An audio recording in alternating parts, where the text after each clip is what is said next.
And now, from the deepest, darkest catacombs of MMAcrypt.com, the respectable MMA internet forum and MMA news site, the MMA Crypt Roundtable Discussion.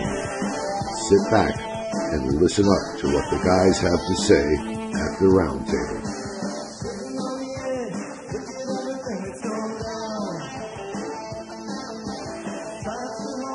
Hello and welcome to the debut of the MMA Crypt Roundtable Discussion Show. I'm Rich Davie and it's April 7th, 2013. Today sitting at the roundtable are yours truly, Dirty Daily, and we have a special guest joining us today, the Ultimate Fighter 15 alumnus, Chris Tickle. On the roundtable show, we're just going to chat a little MMA and ask Chris a few questions prepared by our members. Good stuff. Welcome to the show, Chris. Thank you very much for getting back to me. Hey, thanks, bud. Thanks for having me on. It's my pleasure, Chris. Chris has an upcoming MMA fight in Inglewood. Chris will also be answering questions prepared by MMA Crypt staff members. Also, a shout-out to some of Chris Tickle's sponsors: Sniperware, Skinny Wraps, Wemo, CarX, Bloomington Strongman, shop.sniperfw.com. Chris, thanks for joining us. We really appreciate it. I guess what we'll do here is we'll start out, since most people are probably going to know you from the TUF show. Why don't you tell us a little bit about that experience that you had there? What was it like, and going through the whole process from tryouts, and anything you can enlighten us on? Yeah, it was something that was huge in my life. Being gone from my family for 3 months. It was crazy. We got down there. We were stuck in a hotel for 9 days. No phone. Couldn't leave our room. We didn't know who we were fighting. Just doing a bunch of interviews, camera shots, Then we went to the UFC fight gym. Dana announced the fights, and then it was on, man. Cut weight. Went in and had to do work to get in the house.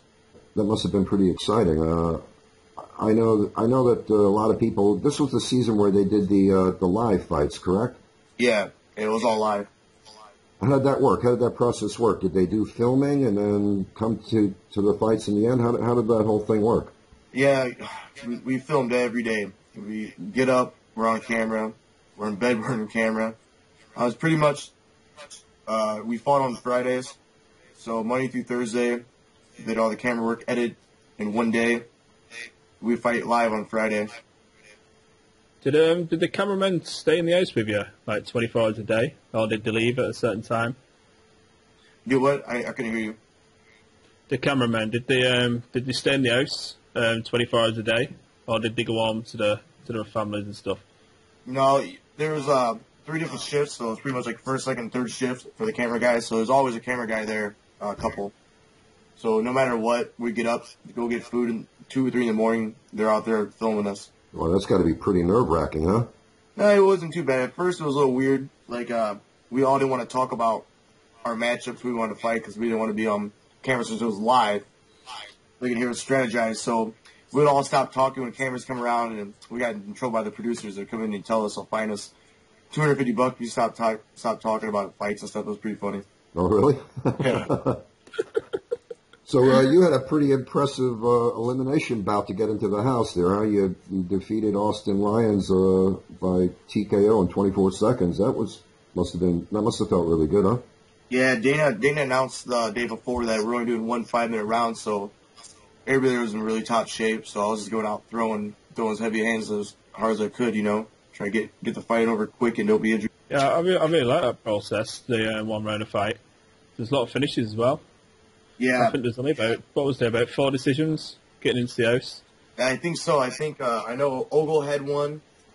I believe Kofer and someone else, I believe. That was about it. And Jury. And you were on Dominic Cruz's team, correct? Yeah. How did you find both of those coaches? Were they both pretty cool guys or what? Oh, yeah, man. They're both really cool dudes, man. For real. I still keep in touch with both of them. Oh, do you really? Yeah, I talk to them all the time. Yeah, I've been a big fan of Faber forever, man. Back in the WC days, I used to take so much shit because I was a fan of his, man, but I always liked the guy. Yeah, me too, man. He's a really cool dude, man. That dude, he sends me his books and stuff, sends me shirts and stuff all the time. He's a really positive guy. Were there any guys on the show that you didn't get along with that were on your team or on Faber's team? No, I mean, at first, you know, a lot of people didn't like Cruikshank. Cruikshank always, you know, was being smart ass or doing stupid stuff. But overall, no, everybody there at the house was really cool. And Ronda Rousey, wasn't she on the show as a guest coach?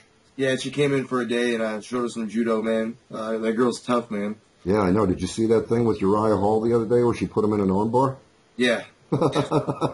Crazy. What do you think about that fella, man? That guy looks to be a beast, huh? That dude's gonna come out of the contender, man. Yeah. Impressive. We call him the hospitalizer on the crypt. Yeah, no shit. The best part was when he hit Bubba. Bubba's like, my eye's messed up, man. No, inside my eye. Yeah, he's like, what the fuck happened? You got knocked the fuck out, buddy. That's what happened. I've never seen anybody get knocked out off an eye punch before. How long was that match anyway? It was like 10 seconds? Yeah, it was like, yeah. It was one knee, one punch. Yeah, one punch. One knee, one punch. That's crazy. And then who was the fella that he knocked out with the head kick? Adam Sella. Oh, yeah. That was brutal, wasn't it? Yeah, he was fighting Saturday. Yeah, I see that. I know Adam. I fought in cards with him. He's from St. Louis. He's not far from me. I know. He used to be a pro boxer. Speaking of friends, did you build any relationships in the house when you was in there? Yeah.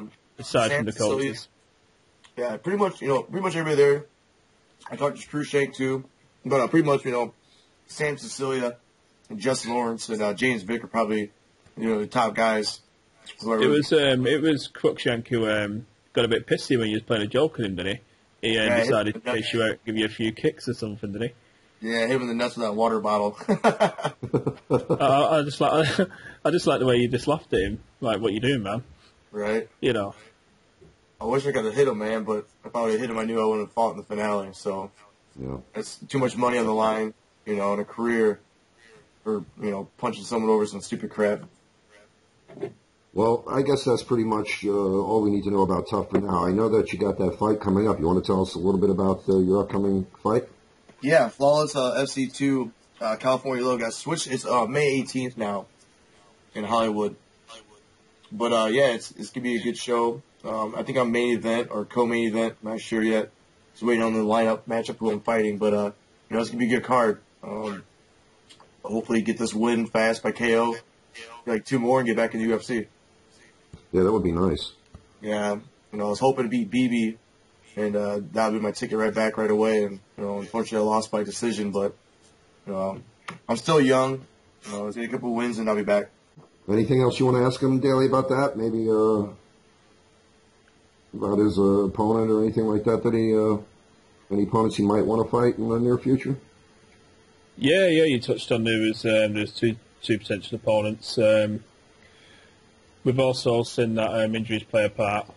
Are you willing to fill in for any spots if any big companies come calling? Oh yeah, I text Sean Shelby from the UFC, told him, if anybody ever drops out, hit me up, I'll fight on a day's notice. I'm always trained, I'm always ready. My weight's always in shape. Yeah, I'm always in shape. So, I always tell them, if they need anybody tough, I'm always game. But, I do get a lot of calls on short notice to fight guys who have actually really good records but the pay is not good enough. Mm-hmm. They try to lowball you, so. I fight for, what I'm worth, and I'm not going to fight for anything less. Yeah, I know. It shocks me how little some of the fighters get paid. I mean, it's shocking when you look at what they have to go through to, get inside and, have an MMA bout, and then a lot of these places don't want to pay you anything. No, yeah, I just got offered a fight for like $600. I started laughing. I was like, I was making my first fight, no. That's insane. Yeah, I was talking to Shoney Carter back in the day, I think their pay back then was like 25 or 50 and 50. They were making nothing. Mm-hmm. Now these guys, I got fighters in my crew that I manage and train. They're getting $700 for their first pro fight. That's good. That's a good pay for them. Mm-hmm. Yeah, it's amazing what Dana White and the Fertitta brothers did with the UFC, isn't it? Oh yeah, it's amazing, man. If it wasn't for them, a lot of fighters wouldn't have homes. Mm-hmm. They're giving people a career and a life change. Well, do we want to jump into some questions, or do we want to talk about anything else, guys? Some questions sounds good for me. Okay, we had a bunch of members at the crypt post some questions up. Let's see, number one, with all of the other MMA promotions that are appearing on the MMA landscape, do you still view the UFC as the number one organization to fight for, or are the other organizations just as appealing from a fighter's point of view? UFC is definitely number one. UFC is the NFL and NBA of fighting. That's the best elite top fighters in the world. Fight for the UFC, and that's where I'd rather be than anywhere else.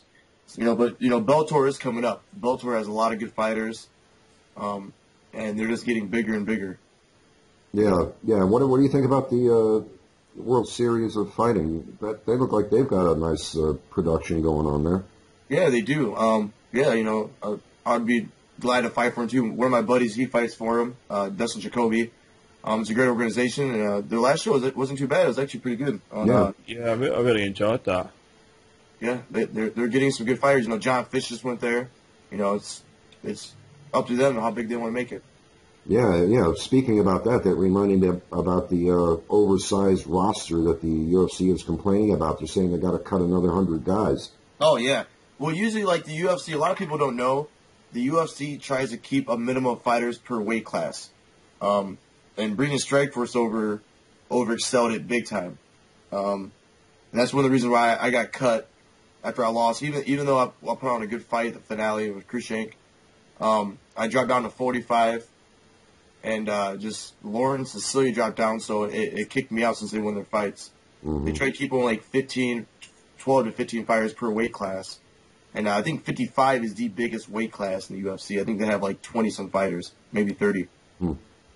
Yeah, a lot of us think that was a big mistake to do Strikeforce in the way that they did, because I remember the WC. I used to love the WEC. Yeah, me too.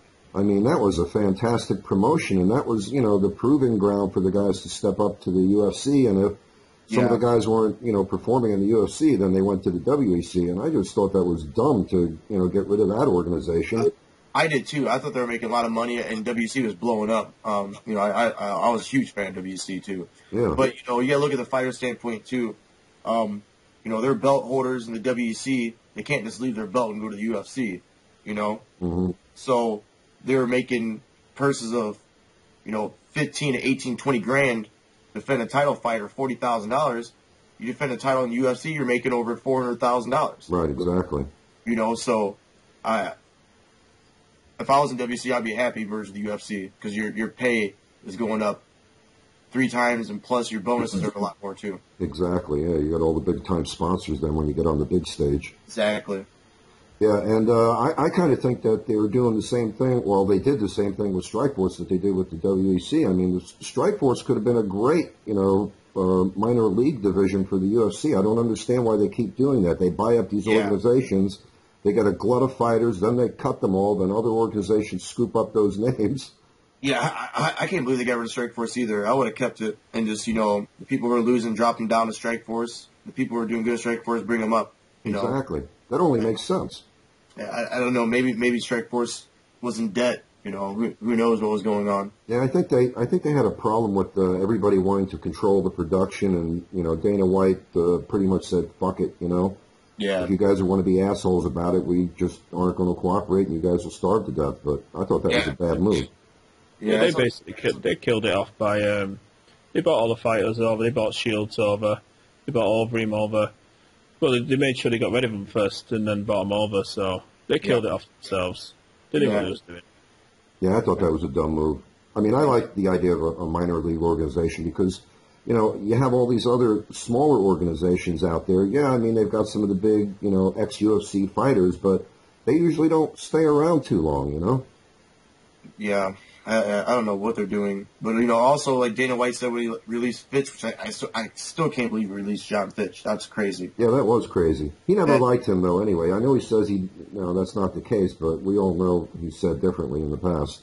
Oh, hell yeah. I mean, Dana's a straight-up guy. He'll tell you your face he don't like you. Mm-hmm.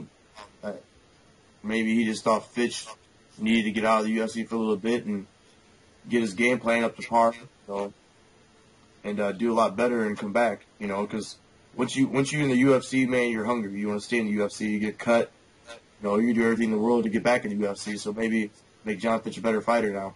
Right. You see that with a lot of fighters. Like you see Josh Burtman at World Series of Fighting 2. Yeah. That was really impressive. I was shocked. Yeah, he looked good. Absolutely crazy finish. Yeah, Burtman looks good.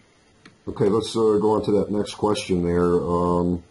What's your point of view on fighters unionizing? At this point in time, do you see it as a necessary or unnecessary thing? And if so, why?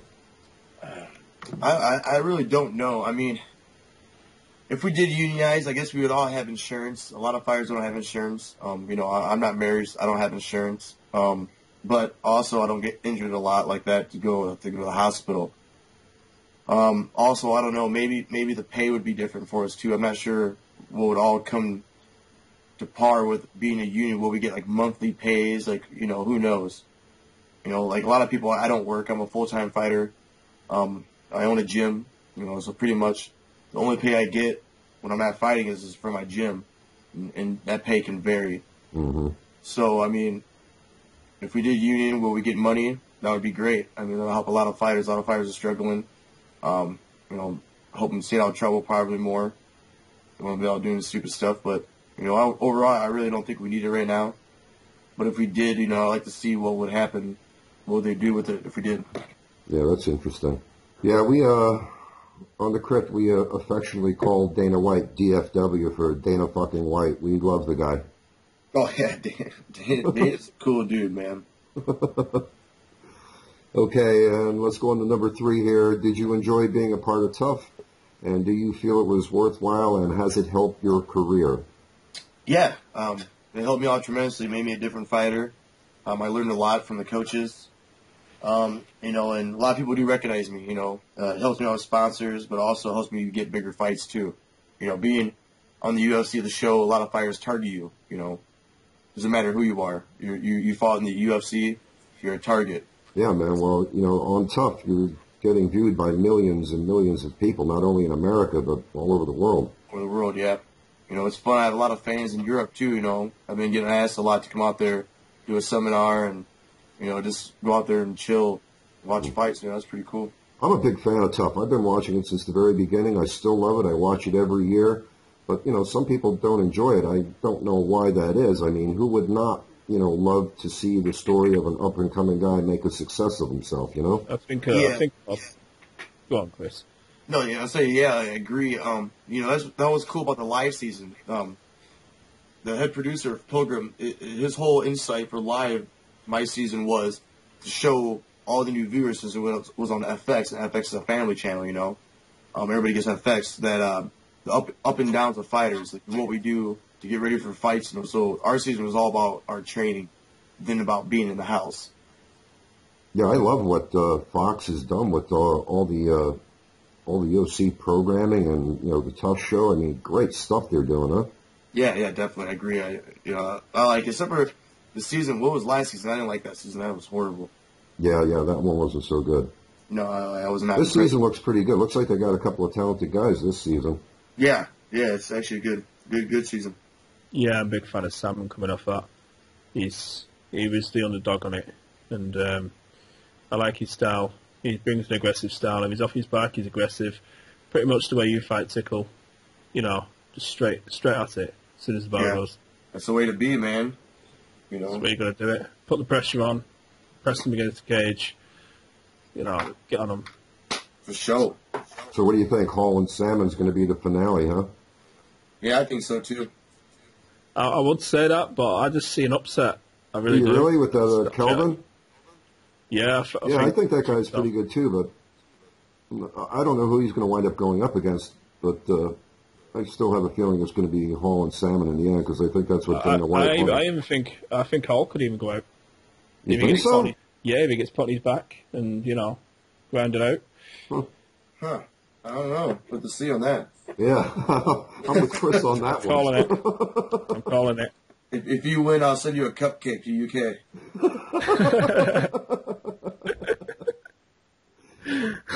Okay, let's go to number 4. How do you feel about potentially fighting friends or training partners? Is that an issue for you? Not really. I got offered to fight Chris Sanders at 55. He's a friend of mine. If the pay is worth it, yeah. It's just because we're friends, we have a job to do. Exactly. Just like doing like racing or something. You race against your friend, what's the difference? But, our sport, we do have to beat each other up. That's a downfall, but it's our sport. We're not doing it out of hate, so overall, if we do fight a friend, we'll always be friends no matter what. Yeah, man, and that's going to earn you lots of points with the promotions, I'm sure. Oh, yeah, definitely. Family first. You got a family to take care of. Exactly. You got bills to pay. Yeah, I never understand why fighters say, well, I'm not going to fight this guy because he's my buddy or he's my friend or he's my training partner. It's like, that's your fucking job. I think they have the luxury of saying that, some fighters. It's probably because a lot of fighters in training. A lot of fighters don't have luxury of saying that. Yeah. Yeah, I don't know why they said that stuff before. Never got it. Okay, number 5. Why do you think people are willing to compete against friends in Brazilian Jiu-Jitsu, wrestling, judo, and other bouts, but not in an MMA fight? What's the difference from your perspective? I think just getting the shit beat out of them, probably. It's pretty obvious, that one, isn't it, really? Right. If you're training all day, with the guy you're going to fight, he knows your little tricks, and he's scrubbing you up in the gym, what's the point of getting on national TV and getting your ass scrubbed? Right. That's probably what it is. Have you ever scouted anyone out, Chris? Potential opponents? Have you ever scouted anybody out, got your eyes on them while they're training, thinking, there's his weaknesses, I'll take him at that. I'm better at him now. Have you ever done that? Especially in the house? Yeah. No, I when I'm always training, I always fight, to see what's going on. I always, if I can outstand them striking, I'll stay striking with them as long as I can, But pretty much, when I fight, I don't always fight the same, so I'm always doing different things, so people can never catch on what you're doing. There's a lot of fighters that do the same thing over and over again. You can catch on to it pretty fast. But, just always got to mix it up. Okay, number 6. What's the hardest thing about being an MMA fighter? Training, man. Being in the gym for hours and hours. Being sore, your body's beat up. I would say that's probably the hardest thing about being a professional fighter. I would say that makes sense. Yeah. I'm not a fighter. I'm a lover. I'm a musician. Like some days I get to my gym, man, I'm like, I don't want to be here. Some days it's hard to get motivated. But, I love it. It's fun. Yeah, when I was young, I didn't mind fighting, but that was before MMA. Okay, number 7. Have you ever been burned by a promoter or a promotion? An example, find out that an opponent can't fight or is unavailable as you weigh in or right before you have weighed in. I really haven't. My second professional fight, my fight got switched. I didn't even know about it the last second, but it didn't bother me who I was fighting. Other people, they probably would have backed out, but, at the point in time, I needed money.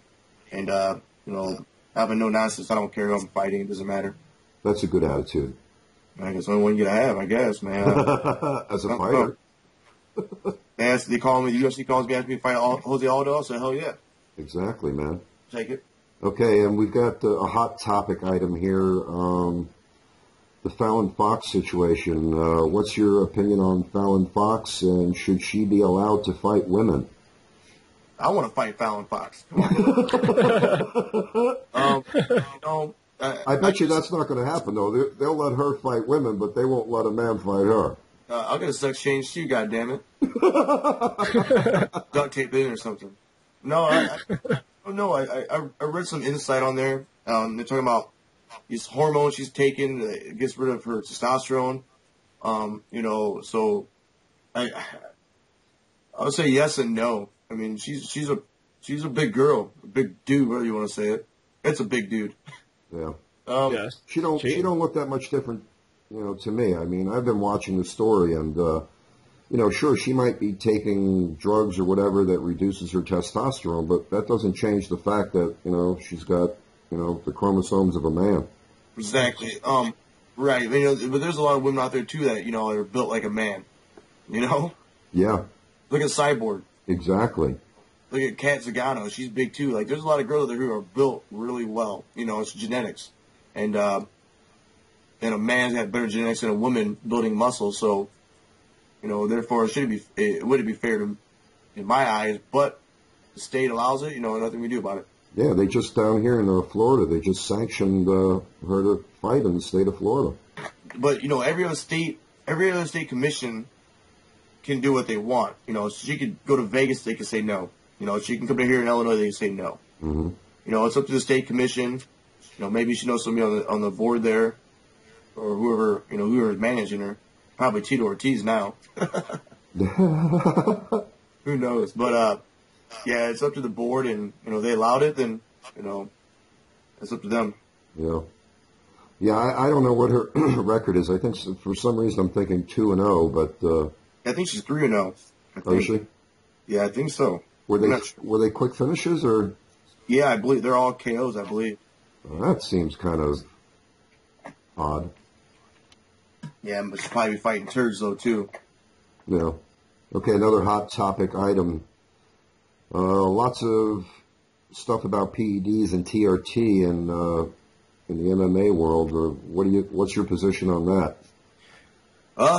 You know, I think it should be legal. But you know, every state has a different testing, like whatever it is, like 0.10, whatever you can have in your body.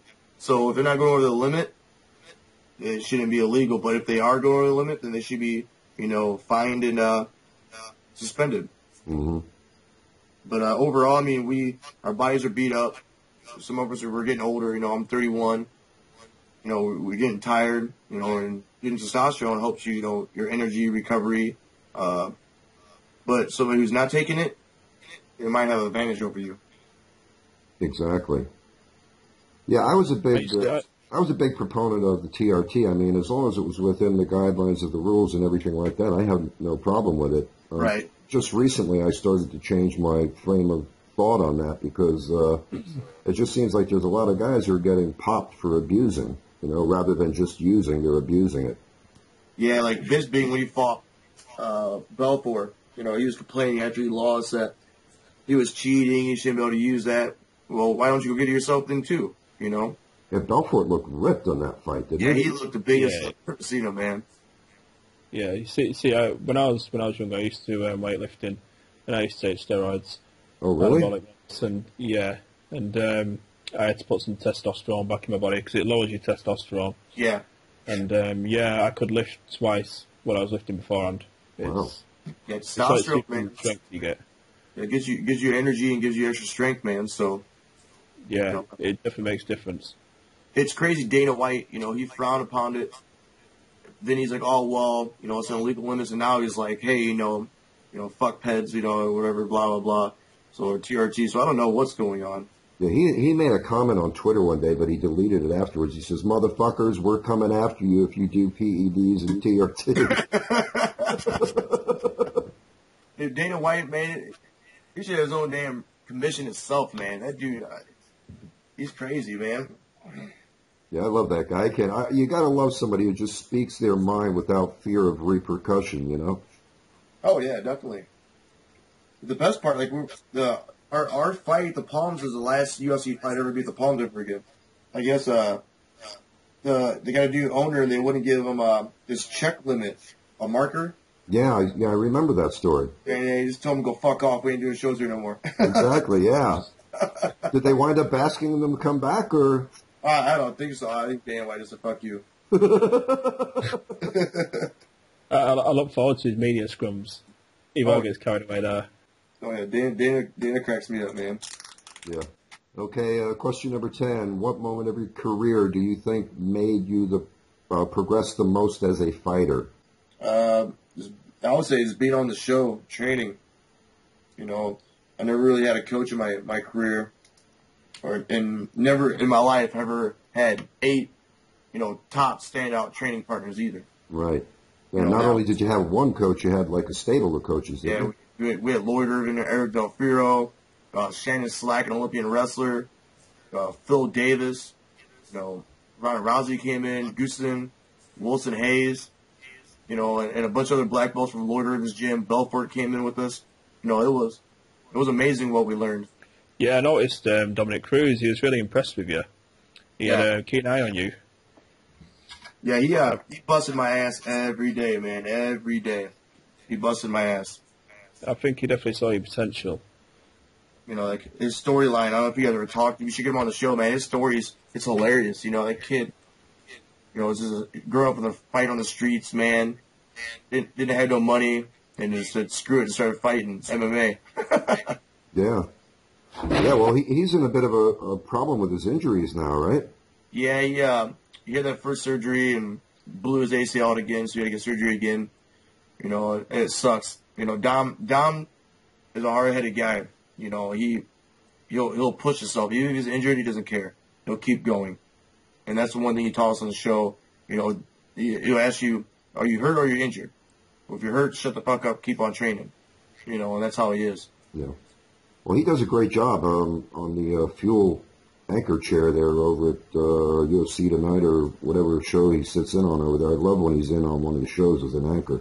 Yeah, he does a really good job. He's got a keen eye, man. The way he sits there and he analyzes things, and he's usually pretty good at picking the fights, too. Oh, yeah, definitely. You know, and that's one thing about being a champion, too. Like, Ronda Rousey came in, like, Belfort, you know, he was a champion before. Just the way they speak and talk is amazing. You know, and it was pretty funny, too. After Ronda came in the day after, Eric came up and Dom was like, hey, what'd you notice about Ronda? You know, so the way she speaks and how we trained. You know, and that's what it takes to be a champion. You know, that's how Dom is, too. So, you know, when they hit that level, you know, they're very, very smart, you know, their training aspects and overall, you know, looking at things. Yeah, I kind of sometimes wonder, you know, I don't know if you've ever been in that situation where, have you ever been in a situation like a car accident or something like that where everything just slows down and you see things in slow motion? Sometimes I think that these champions see things in slow motion and they're so analytical, they could see the holes in almost in like a matrix type of a fashion, you know? Yeah, definitely. You know, that's one thing that helps you out win fights. You know, you be able to see other people's, you know, weaknesses, see what they do. If they're dropping their right hand, you know, you should be able to catch it right away. You know, that's one thing that helped me in my career. You know, I catch it within about the first minute. I can set up things and see openings right away. You know, I never had a corner. All my corners that ever cornered me are my friends. And, you know, they don't even train. You know, they're just my friends just tell them to rub my arms and give me water, you know? Yeah, and that's where the aggressiveness pays off, I guess, there. You know, you see that hole and then immediately you capitalize on it. That's the big advantage to being an aggressive fighter. Definitely. Okay, question number 11. When did you decide you wanted to fight professionally? Oh, man, ever since I watched Pride on UFC on TV, man, my buddy used to have a cheater box. We always watched Pride all the time, man. You know, I used to get in a lot of street fights. I always wanted to fight MMA, but there was no gyms around here. And then when I turned, I think, 25, a gym opened up, and I quit my job, moved down here. I live in my trainer's garage and just trained every day. I always knew I'll make it to the UFC, and just kept on pushing myself. Where did you grow up? I grew up in Pontiac, Illinois, and then I moved down to Bloomington, Illinois when I was 18 and then 25. So you've been a northerner your whole life, huh? Yeah, I lived in the East Coast for about a year, man. That place is crazy, man. I had to get the hell out of there. Yeah, I know. I tell a lot of people that. But a lot of people don't see that dynamic. But, you know, I know West Coast, East Coast are like two different animals, you know? Oh, yeah. It's a huge difference. A lot of people give me a hard time because I'm originally from New York. I was born in Queens, so, Yeah. you know, up in New York, they don't have a problem telling you to fuck off and, you know, don't think anything about it 30 seconds later, you know? Oh, no. Yeah. No, definitely. I get a lot of shit for being direct with people. I think it's always better to be direct. This way people know where you're coming from, you know? Oh, exactly. We get called rude, the English. We do. We get called ignorant. Okay, one more question on my list. I don't know if Daly has any for you, but this is the last one on my list. What was the most remarkable moment of your career? I would probably say knocking out Austin Lyons to get in the house, man. You know, that was a big pivoting point in my career. and had a lot of weight in my shoulders. You know, I was fighting on live TV, you know, in front of millions of people, and there was only one chance you have. And, you know, I knew how to win that fight to make it to UFC, and that was probably it. Yeah, I'm going to say that paid off for you, too, because Dominic Cruz is now a good friend of yours probably because of that. Yeah. Yeah, a lot of nice people, man. Daley, you got anything? Any questions? I know there's a couple questions floating around out there somewhere. Was there anything that... Yeah. Would you ever consider fighting in Europe? We have Cage Warriors over here. We've got Bama, Ultimate Challenge UK, which used to be a Cage Rage. Yeah, I'd love to fight overseas. Yeah, man. I gotta get a passport though. I don't have a passport, but yeah, it's something definitely I always want to do is fight and, you know, travel the world and fight, especially in Japan too. I want to go fight in Japan. That'd be pretty fun. Yeah, they've got Deep over there, Road FC.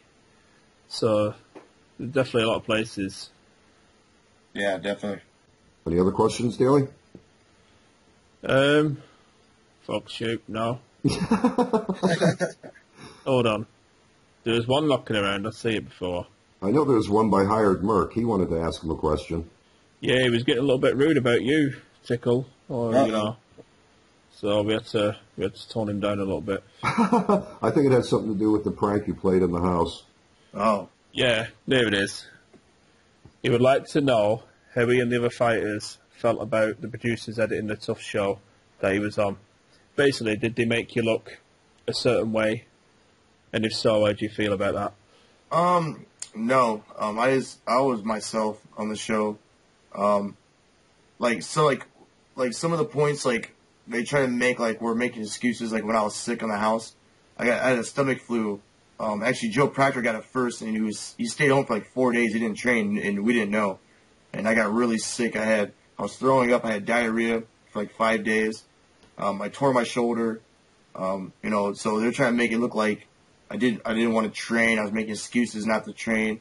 That's about it. You know, that's all they try to edit. They did edit a couple people, like Justin Lawrence when he was talking to, what's his name? I can't think of his name. Mike Rio. They edited him, try to say that he was an old person to stop fighting. He never said that. But, you know, who knows on this season they can edit a lot more. But our season, they didn't edit too much. Pretty much just try to get everybody who they are and everybody just acted who they were. Yeah, I kind of like what they're doing on the Fox network with TUF. I think they're doing a really good job. Yeah, they're doing a phenomenal job. Is there anything you want to speak about in particular, Chris? Any sponsors, fans, friends, family you want to say hello to? Yeah, go to sniperff.com, and I got my new shirt coming out. It's a really nice shirt, man. It's a really nice quality shirt. It's really cool. You know, Skinny Wraps are one of my new sponsors here in Bloomington. You know, CarX, Bamjack, Bloomington Strongman, my gym, AMMA. You know, it's pretty much all my fans and family and friends. You know, thanks for all the support. You know, I wouldn't be doing what I do for a living right now if it wasn't for all you guys. So thanks. Okay, Daley, any final thoughts before we wrap things up here? Oh, not much really. I enjoyed watching you on the show, Chris. Like I said, I love your style, and I'll continue to follow your career. I checked out your T-shirt. It's pretty cool. I think I'll be ordering myself one of those. And it was good to chat to you. Yeah, I want to thank you too, Chris. Thanks for taking part and making this happen with us. This is the first time we've done the Roundtable show, so we appreciate you taking the time out, sitting down with us, and having this little chat and answering those questions. Yeah, hey, no, thanks for having me on, you guys. You know, this was all about, you know, giving influences, giving insight on people, you know, and fighting, and, you know, people out there who's trying to become, you know, professional MMA fighters, you know, keep on the grind, man. So it's a long, hard road, but it'll pay off in the end. You know, dreams are real. You know, you just got to keep on pursuing them. Well, you'll have the guys in MMA Crypt in your corner, so we'll get together again, I hope, in the future. And, you know, keep us updated. If you want to get together and chat again, by all means, feel free, buddy. All right, thank you, guys. All right, have a good one, Chris. Take care. Hey, you guys too. All right, Thanks very much, Chris.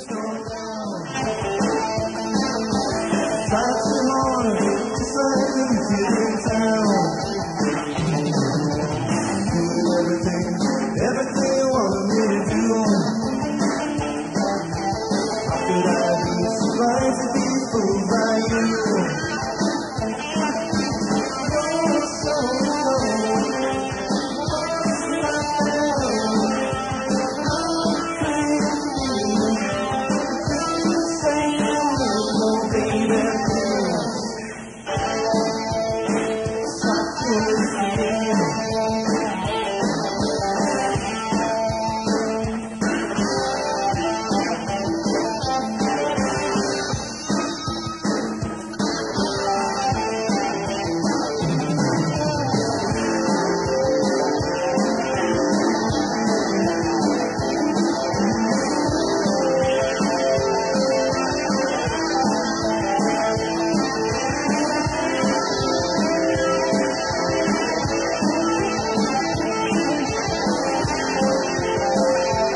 too much for me.